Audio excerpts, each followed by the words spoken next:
Hi everyone. Today we are going to talk about clause. This is the continuation of yesterday's lesson. What is a phrase? Let us begin with an example. She is dancing. What is the subject in this?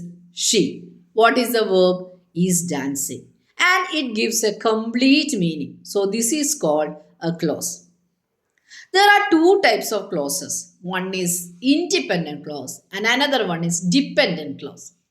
She is dancing is an independent clause because it has a subject and a verb and it gives a complete meaning and it can stand alone. This is a sentence. Okay.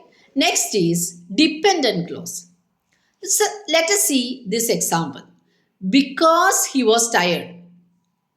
Because he was tired, this is an example of dependent clause because it can't stand alone. This doesn't give a complete meaning.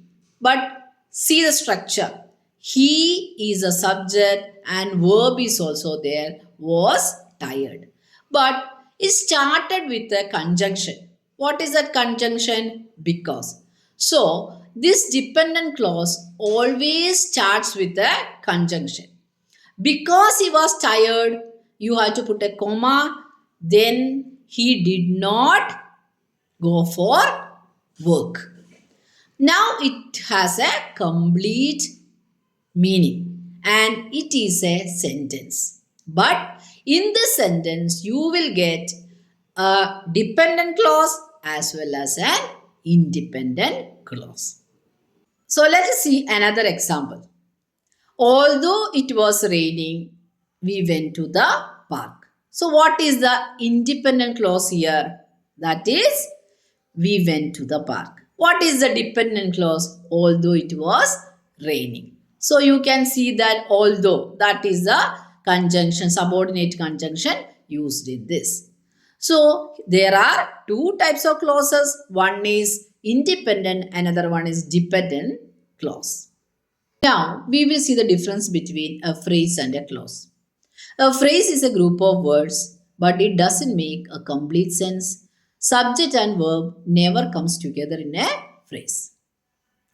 Then what is a clause? A clause contains group of words, but it has a proper structure. That is subject plus verb. Most of the time, it gives a complete meaning. Let us see this example. In the room. What is it? It is a phrase. She is in the room. What is it? What is this sentence? This is a clause. It is an independent clause. I hope you have understood the difference between a phrase and a clause. Let us learn English together.